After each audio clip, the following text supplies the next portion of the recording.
disqualified, and oh man, the place broke loose. Crazy. So I remember us jumping. I remember Sensei Ruben going, "Petey, get up here!" I jump in the ring, I'm kicking guys, them all fighting and stuff, and looking good, and all of a sudden, clink, in the back of my head.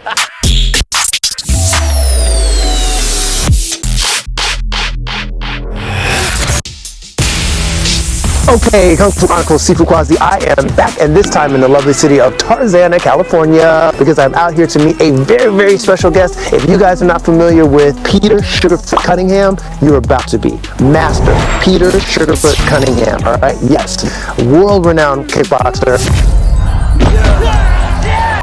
And we're gonna talk to him today. But before we do, remember to go ahead and like, share the content, because that's the only way we grow. And of course, we are getting bigger and bigger, and I appreciate you all for doing that. Make sure you hit those notifications so you're up to date whenever we drop new stuff.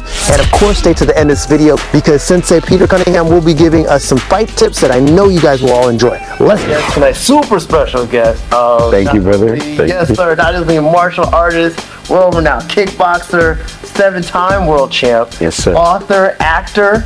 So I'm considering you in the martial arts community as one of the greatest, if not one of the greatest full-time fighters of all time. Much love and thanks, yeah. Yes, Master Peter Sugarfoot Cunningham. Yes, sir. What is going on, brother? Thank you. First of all, thanks for doing this.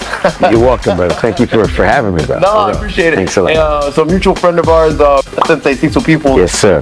Linked us up, and I appreciate him for that. So starting right off, you retired in '96 in kickboxing. You missed it? Yes, sir.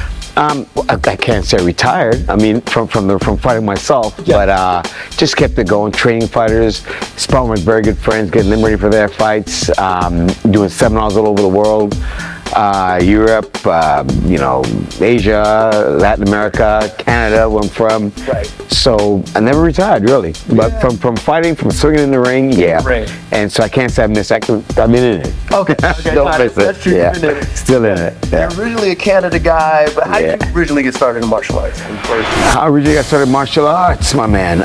So as a kid, watching, I remember watching the Green Hornet. Okay. Right, and Batman as a kid, Bruce Lee. And later on, watching Enter the Dragon, the movie Enter the Dragon with Bruce Lee, and watching Jimmy Wong Yu, the one-armed swordsman, you know? Right. Back in the day, I let everyone know that Wong Yu was my hero first. Okay. And then, you know, then Bruce Lee came along, right?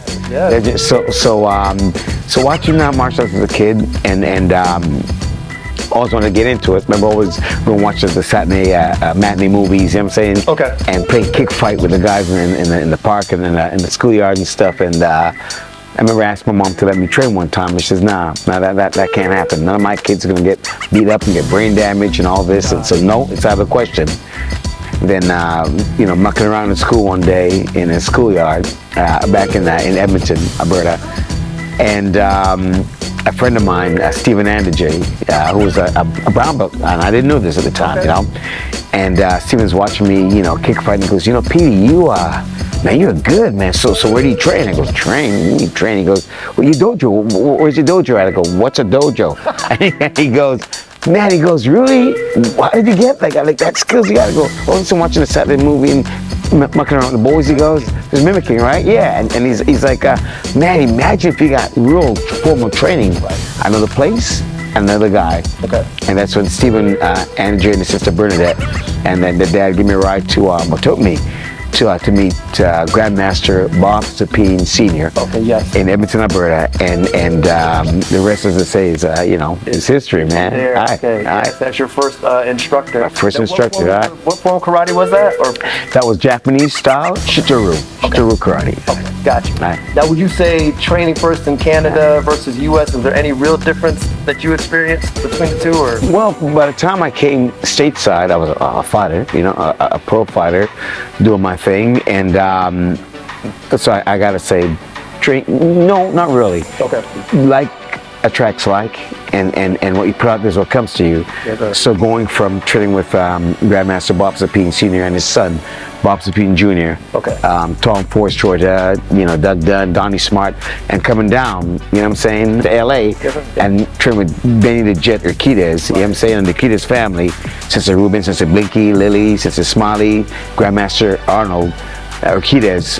It went from one to the other, really. A very strict, very hard training. Yeah, it was like, fit like a glove. Yeah. So after you started training up in Canada for that time until you started actually fighting, how much time was that? Like a couple years? Wow. Yeah. I guess I was a tournament fighter. Yeah? Point fighting, in the tournament, and doing very well. And so I want to say it didn't really take long to make that transition. Okay. Tom Forster and Doug Dunn, they came back to, they were my sensei students from before, and they came stateside and trained with Sensei Benny the Jet and the family, and Grandmaster Arnold was in the family. And they came back stateside, and they came to our dojo one evening, and they watched us train and go, listen, Sensei Bob, you got some good kids here, especially Petey, another friend of mine, Ivan, Kevin, Chuck, and he goes, and especially that Petey kid, we could do something with them. So they made a trade. They would train us, and they got to train there, free. Okay. And we jumped on the scene from the point fighting, to the ring fighting. Not a really big difference for me. Okay. Because our original sensei, Grandmaster Sensei Bob Sapine Sr. was a boxer before he became a karate guy. Gotcha. And it was a roofing accident, you know what I'm saying, that had him lost his arm, or the use the full power of that right hand that made him go to karate and became his grandmaster, you know what I'm saying, of martial arts. And so he always had a thing for the ring. Even when we would train, Shicho was a very, very traditional style, but he would have us, okay, now, hands up, boxing style. Right. Have us box. And it always gave us an edge when we went to the tournaments, you know what I'm saying? Yes, sir, yes, sir. So it was his idea to get me to a boxing gym. He goes, okay, Bobby, they're doing the kickboxing now. And his opinion, he goes, I watch kickboxing on TV, and he goes, the best guys I see out there is this guy from the States, what's his name, Benny the Jet. He goes, he's the best. He goes, and that guy that's all about boxing. So if he's going to do anything in boxing, get him to a boxing gym. Okay, gotcha. And I was just about to ask, how was that training? Obviously, Benny the Jet, also another legend. What was that like, training with him under his roof and style? I was training with Sensei Benny, with Grandmaster Benny the Jet before I even met him. Wow. You know what I'm saying? Watching his world title fights on ABC while we were sports, and watching and then mimicking. Yeah. You know what I'm saying? So, but meeting him, it was like I said, the transition was, it's like I never left Canada, left the guys I trained with in Canada, because the discipline was the same, the way they talked to me was the same. Sure. And by the grace of God, both my Sensei Benny and my Sensei Sapine and Sensei Tom, they saw in me what they saw, you know what I'm saying? Yeah, and it's just, you feel great, man. So take me back to that first fight, your first ring fight. Were you did you feel ready, or you got the jitters, or was it just, I'm ready to rock? You know what? I was ready. I remember Sensei Bob Jr., right? And I driving to Calgary. We're from Edmonton. We got to go like, I think 300 kilometers or so south. Okay. You know what I'm saying? So we're driving down there, and he goes, man, we're driving after a while. He goes, that's a long drive, isn't it? From Calgary. Yeah, he goes, just think how long that ride's going to be. You're going to win that fight when we're coming back. I'm like, oh my God. It'll be a longer drive. So, and he had that little nervous laugh.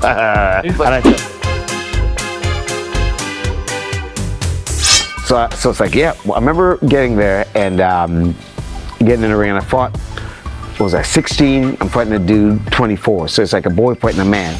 Yeah. But at the same time, that should have made a difference because, and it did it, because at our dojo, you know what I'm saying? I sparred with men, you know what I'm saying? Yeah. And grown men, and Sensei, what saved me all things, he said, hey, you guys, remember he's a kid, but it pissed dudes off. Little kids lighting them up, and they can't really crack them hard. Right. And when he's not looking, they hit me. Right. When he's not looking, you know what I'm saying? But look at that, they got it back too. Yeah. But, you know, yeah, it prepared me for it, and man, it was just like I said, like a glove. I went in there and I did my thing, and I put it on my boy, you know. So yeah. What would you say? And watching you back in the day, it was to me, your style was so different. How would you describe your style? The name. Okay. I describe my style as my name. Okay. Meaning, it was one of our boys, Grant Blackbird, let me give Grant his credit. Yes, sir. Who came up with the nickname Sugarfoot. Okay. And he came up with that nickname because to him, and I guess people who watch me fight, they thought I boxed like Sugar Ray, and I kicked like Bill Wallace. That is, and I've been still trying to do both. You know what I'm saying? All these years, I box like Sugar Ray and kick like Bill, right? So that was my style, dog. And that's what I kept up. That's what I teach my boys now too, you know? Yeah. Yeah. Because I remember watching you, you just had that flair. You kind of do, you did like the Jordan before Jordan did the Jordan with the tongue out. You feel me? I found him there. Jordan, tongue out! For real, just a tease fight. Just The tease, and piss them off, make them make mistakes, and tag them. But yeah, it's funny. which is awesome. Yeah, I always like the precision too with your kick. Sometimes it was like you could see that. I give all the credit to Bob Sr. and Bob Jr. And later on, Tom Forstroyder, who kept that going, and of course the Jet Center. Yes, sir. Yes, sir. I was drilled. Yeah. So that's what I tell my kids. I go, everybody talk about my techniques and how good it was and all that. I go, how do you think we got that way? You have to drill. Yeah. And then nope, keep that leg up there, keep kicking, keep firing. It's just when you put two up there, I go, wow, it's amazing. Come to the gym, watch me pop off 75 when I'm shaking and trying to keep it up. You know what I'm saying? Right. Just to get it done. And that's old school training. Any old school guy will tell you. That's how you hone your talent. All right. What do you think was probably your most memorable fight? The one where you're like, wow, that's fight. Cuddy, I got a couple of those. Okay. I got a couple of real memorable, and because I had a couple of really tough dudes that I fought in my career, and by the way, they really made the career. You know what I'm saying? Off the top, let's see my last fight with Dida Diafat in Paris, France. Paris. I mean, for sure. And then you had Sakat Pichindi. Both of my fights with the legend Sakat. A brother I fought in Vegas after I fought Sakat, Lafayette Lawson. Lafayette, you know what I'm saying? Love that brother. Nice, tall, lanky, good, you know, remind me of Tommy Hearns. And someone called him like a kickboxer, Tommy Hearns. Powerful right hand that kept me on my toes the whole time. You know what I'm saying? Yeah, they call you the hitman. Well, I got a call from Sugar. He calls you the get hit man. Fight, I just after 30 odd years, I just saw the thing online. Peter Sugarfoot Cunningham versus Lance Lewis, old school kickboxing. I mean, we're in the long pants and everything, you know what I'm saying? And Lance Lewis, to me, that was a really big fight, a good fight for me. And at the time, too, remember this is like 86, I'm just coming up. Sure. Yeah. And this guy was a boxer as well, but I boxed also coming up, you know what I'm saying? So they said, but this guy fought Buchanan. Buchanan was, I guess, a former lightweight champion who had fought Duran, and I said, I think he went the distance with Duran, or maybe this Duran, but their big claim to fame was this guy stopped Buchanan. And so Sugarfoot, forget about it. So my argument was, are you kidding me? Right. You know who I boxed with? Exactly. I mean, I boxed with you're the best boxers in LA at the time. I don't know, Johnny Montez, Tony and Frankie Balthazar. I was sparring with these guys. Kid Jorge Morales, Hector Lopez. I go, can he box like Hector Lopez? Well, what are you talking about? Nobody can box. I said, I'm good. You know what I'm saying? Right. So we were really well prepared. So boxing was no problem. And I'm sure that's what Took him out. would attest the longevity for your record, 51-1. Yes, I. Literally, Aye. and a Aye. bunch of knockouts in there. Yeah, So yeah. you would attest that. The trend, absolutely, brother. Sensei, people told me to ask you. He said you fought a guy when you were 16-0 in Hollywood, and he was the ref. Aye. He said he was like your mirror image. Do you remember that fight? Wow. If I had a mirror image, I remember Ronnie Green, because I was even told so. Mel Travis, best Mel's. I think Mel's That was him. passed on. I remember Ronnie Green in Vegas on Sensei Benny's last fight with Tagami. Okay. And they told me before, hey man, Ronnie Green looks like he fights like you, moves like you, and I know Ronnie. Okay. I met him before that fight. You know what I'm saying? Must be it. And it was a tough fight because it was a chess game the whole way. And I found myself having to hustle him. Remember, just hustle him inside, kind of manhandle him a little bit to get that edge. You know what I'm saying? To pull it off. But people ask me about a difficult fight, not difficult in the sense like I'm sitting there slugging him in the trenches, because he's not that kind of fighter. I'm not that kind of fighter. But that chess game fight, dang man, whoa, you know what I mean? Right. You make a mistake, you got tagged, she got to get one back, he got to get one back, and it was like tip tap, figuring, you know what? I got to score some points to this dude just to get ahead, you know? Yes, sir. That was maybe, you know? That had to be it. Yeah, that was the one. He also asked me to ask you about the time there was a riot in the Anaheim Celebrity Theater. He was the hero that night. Tell you what. Yeah. The Anaheim Celebrity Theater riot. I fought a former Lumpini Stadium champion. Okay. Lumpini, Stadium champion from Thailand, Prasert Kitikasem. Okay. And I took care of that business. And so r.i.p was supposed to fight another good friend of mine who became a good friend of mine, and Sexon. Okay. Sexon Genjira. I think one of the best technicians ever, you know what I mean? Okay. Cool, calm, collective, and slick. You know what I'm saying? And then Thai fighters are usually real tough, banging guys. just go But in there and it's like someone could drop his hands and put hands on you and knock you out with his feet. She's fighting Rod Key, but Rod had a bit of a punch. Rod, by the way, and I fought, I think, 3 times maybe coming up through the ranks, you know? Once in the amateurs, like twice in the pros, you know? And Rod and I are really tight friends, you know? And so Rod's with us, the Jet Center boys, and he's doing pretty good. At one point, he clips Sexton with a left hook and drops him. Right. I said, well, that pisses the Sexton off. I think at one point now, he swept Rod's legs from under him, and Rod's head's on the ground. He kneed him. Now, the truth is, in Thailand, that's permissible. That's legal. Oh. But out here, the boxing commission's running things, and it's not. Rod didn't know that. The audience didn't know that. So everybody is in uproar. And I think they just disqualified. Sensei says that's it. Sensei Cecil don't play. You know what I'm saying? Judges is telling the referee to disqualify the fighter. He's standing up telling the referee to disqualify the fighter. Okay, yes, sir. And Sensei Cecil disqualified, and oh man, the place broke loose. Crazy. So I remember us jumping. I remember Sensei Ruben going, Petey, get up here. I jump in the ring. I'm kicking guys, and we're fighting and stuff, and looking good, and all of a sudden, clink, in the back of my head. In the back of the head, I got a chair, because they're throwing chairs in the ring from the outside. So about 3, 2.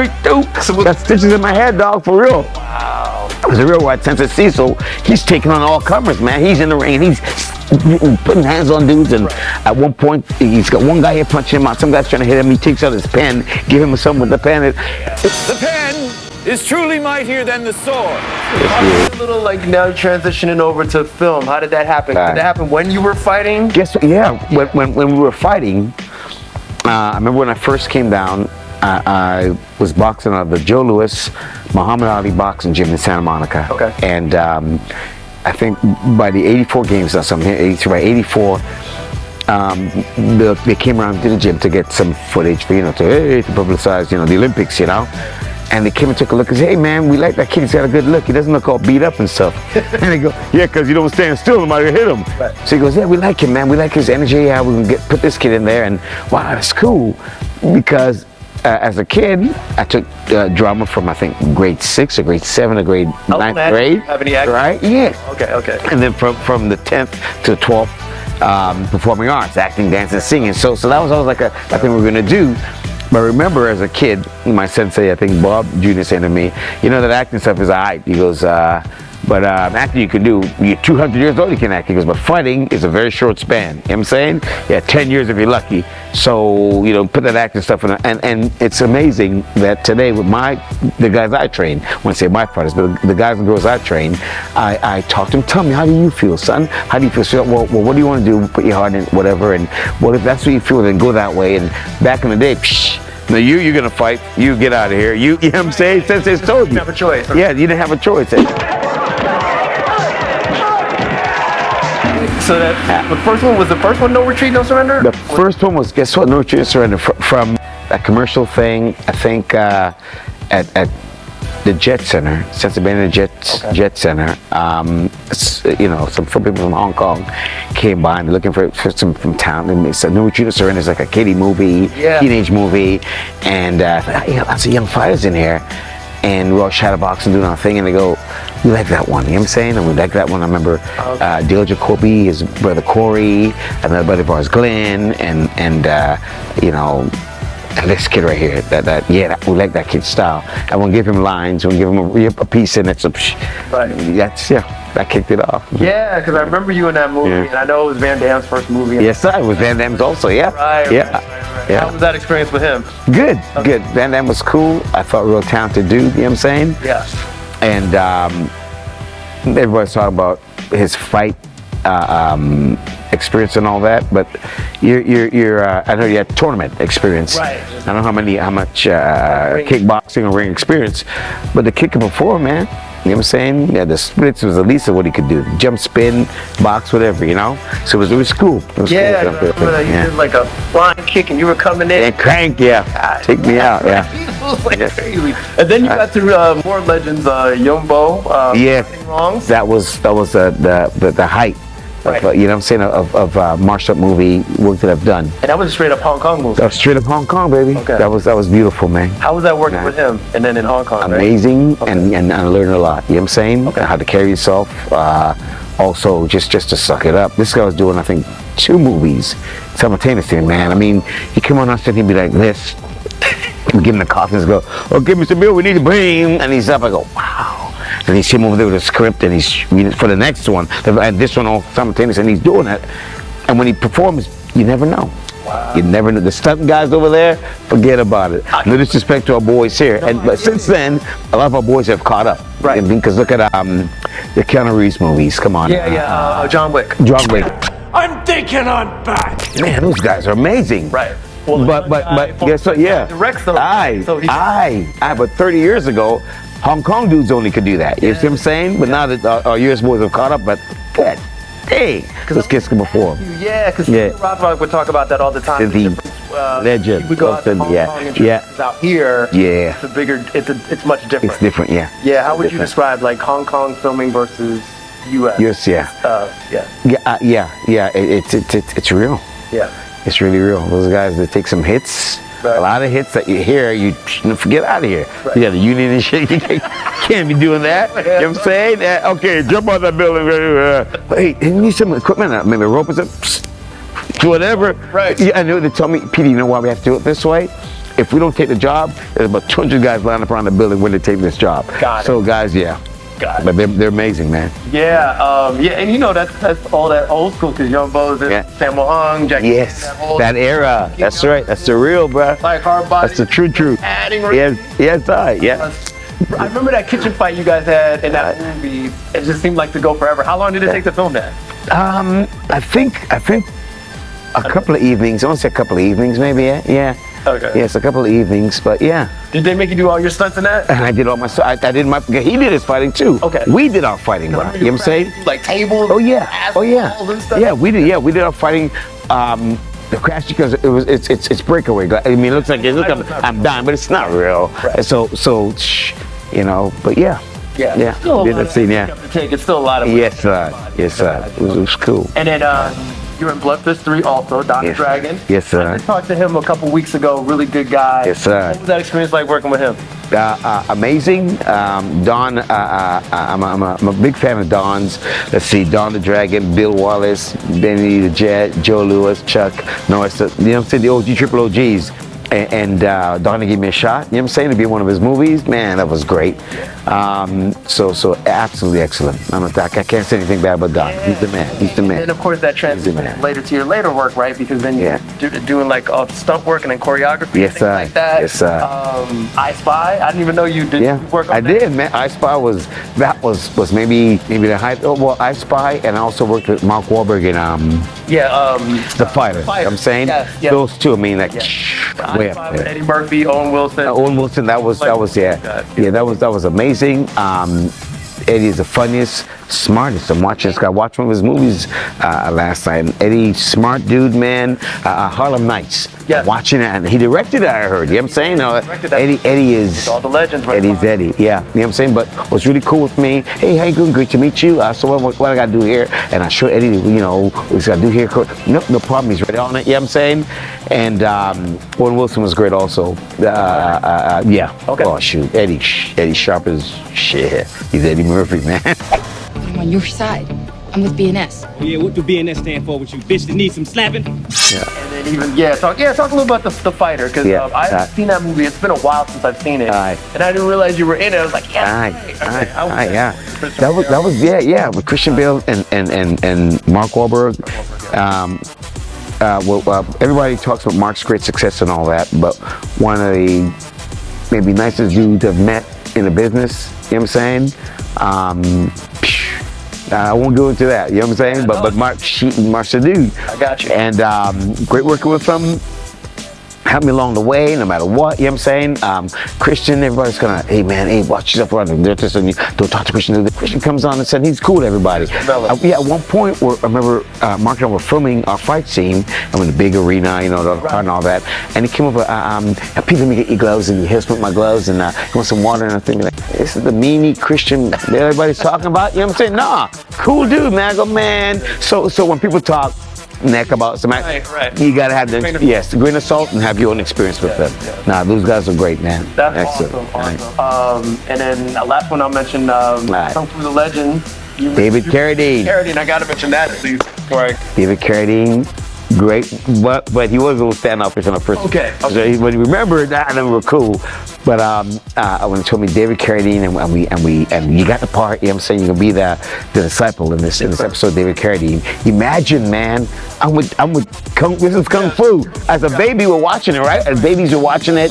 Kung Fu's like, yeah, and now, bro, you're starring in one with him. You're the co-star, you're the guest star. Right. This episode, man, with David Carradine. And I remember coming on the set, and they go, okay, Petey, and it's Mr. Carradine's got a script in his hand, and I walk over, excuse me, Mr. Carradine, Peter Cunningham, I'll be working with you in this, and he looked at me, looked at my hand, looked at me, went back to the script, and I go, well, there you have it, man. Everybody's kind of, oh, shit. I go, okay, hey, he's a man, what are you gonna do, right? It's show. After our first scene, when I walked in the dojo, I did my first thing, he goes, oh, yes, I remember you. He goes, you're Benny's guy, right? Because he came to the dojo, worked there before, right? Okay. He goes, came to Jess, and he goes, you're Benny's guy. He goes, Shiva, how you doing, son? Hey, listen, come have a drink with me this evening. You know what I'm saying? So after me, himself, you know, my boys, Tina Magnata and Danny Harris, my two managers, we had a drink with him and everything else, man. It was cool. All right. Yeah. That's good to hear. Yeah. Like, man, your career is fascinating. Yet also, I can't. Got to remiss if I don't talk about your writing a little bit, because you're an author as well. Yeah. So Civilized Boring. I love that you put a book out about just basic kickboxing. Yeah. Was that your first book? That's my first book. Okay. My first book was Civilized Boring. Yeah. Was asked for so long to do something like that, but a younger brother of mine passed away. And I remember he'd always, mention that to me, man, Pete, you can write, you should do something, man. Put books so you can put something out there. And I think, wow, him passing was just like an ode to him. And I absolutely, yeah. Bam, that was the canvas, exactly. And yeah. Okay. And also your test of the legendary champion, which I actually got a copy finally. Thank you, bro. Reading that. You got to read that, and well, there's no spoiling it or anything, really. It's autobiographical, but on a different tip that people may think. Okay. Throughout my life, again, when I tell people I met Benny the Jet Urquidez, saying I'm gonna meet Sensei Benny, he's gonna become my trainer. I'm gonna travel to LA and go to his gym and work out. I met the greatest of all times, Muhammad Ali. I'm gonna meet Ali. He's still gonna bring me to stateside. They're gonna ask me to come train with them. I'm gonna float like a butterfly and sting like a bee. When you watch, you speak your word.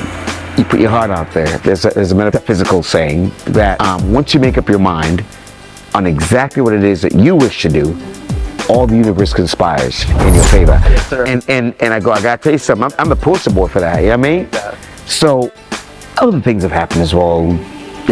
Shots you get when we work this, that, whatever. And I don't know. In my spare time, I started looking into metaphysical books and started reading up on things, and holy shit, whoa, it started hitting. And so after all these years, I go, you know what? I got to tell my story, because I think it'll be inspirational to the guys and girls that I teach, but also people all over the world, whether you're a fighter or not, you know what I'm saying? But for sure the young fighters, to put it out there, tell them that anything you put your mind to, you can do. And so I give them these stories. I still give them all my stories. And then I go, and if I'm motion, I say, you can find anything online, go online. Sure. If I'm online, go online. Call the ambulance.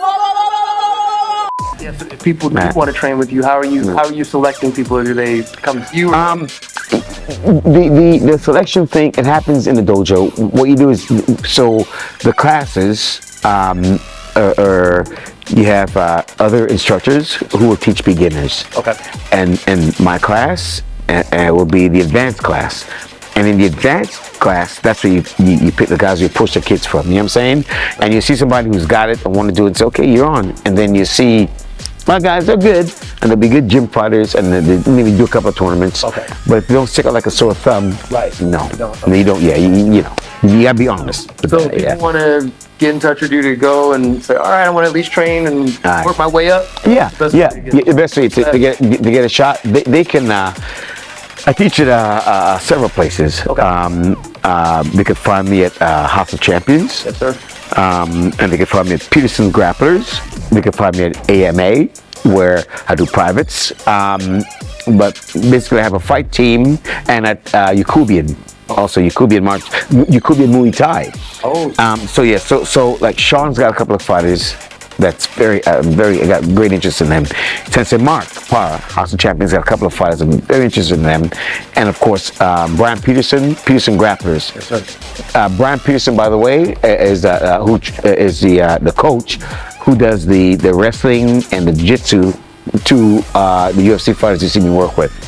Namely Vince Pichel, Jesse Strader. And so Brian takes care of all their groundwork, I take care of the top work, and Brian and I, we meld. You know what I'm saying? Yeah. So yeah, we meshed the two, and it works. I love that. I love that. Exciting. Awesome. So I'm gonna wrap it up by just asking you, and I know this is kind of unfair, but like, let me hear you. Kind of, yeah. If you had 3 fight tips for like even the up and comers, what would they be? Wow. That should be kind of easy. 3 fight tips. We know the hard work, we know the training and the discipline, for sure, right? And the sacrifices that you have to make. You may have to leave country, you feel me? Or city, and go train with somebody who's got the goods to get you up there. But most importantly, you gotta be true to yourself. You know what I'm saying? You have to see the goal. You have to see the goal. You have to be the goal. Know now, if you're training just to do, a couple of fights and be out, then that's where you're gonna end up. You feel me? Well, you're saying shoot for the trees, you end up on the ground. Shoot for the sky. The worst case scenario, you end up at the top of the trees. You feel me? So why not shoot for the stars, right? So you have to be honest with yourself. That probably be my greatest tip. You know what I'm saying? So the guys to watch now to give you motivation. You know what I'm saying? Again, like I said, Floyd. I always tell my kids, Floyd gave you guys a blueprint. Are you kidding me? Yes. Kickboxing, Benny the Jet, Grandmaster Benny the Jet gave you guys a blueprint. Are you kidding me? You know what I'm saying? Look how disciplined these guys were. If you're gonna be, I tell my kids, if you're gonna fight, if you're not gonna be that guy or that girl, why are you doing it? Right. To pat somebody else's record, get beat up and brain damage when you're done? Right. Nah. Number one or nothing. I know it sounds a little crazy, you know what I'm saying? And some people say easier said than done. Then you're in the wrong business, man. For real. All the way. There you go. Nice. Thank you. All right, there he is, Sensei, Master, Peter Sugarfoot Cunningham, right at you, man. Some good stuff today. I hope you guys all enjoyed it. Guys, do remember to follow us on all of our social links here, and everywhere. That way you guys can keep up to date with everything we're doing with the channel. Of course, we've got even more great interviews coming up. Some celebrities, some maybe not as much so, but always good local talent, good local martial arts instructors that you guys, I feel, should know a lot more about. And as always, if you'd like to support the channel even more, I'll drop the links for our Patreon here, so you can do that as well. And guys, while you're here, go ahead and hit that little subscribe button, because you know you want to, right? After all, why not watch some more videos like this one and this one, specifically this one here where I talk to Sensei Cecil Peoples, and that way you get more context for a lot of the stuff that Sensei PD talked to us about today. Okay, sound good? And of course I want to thank Sensei Pete Sugarfoot Cunningham for being a part of this video. This is Peter Sugarfoot Cunningham, and thank you for watching Kung Fu Chronicles. Guys, stay safe, see you all in the next round, and as usual, keep punching.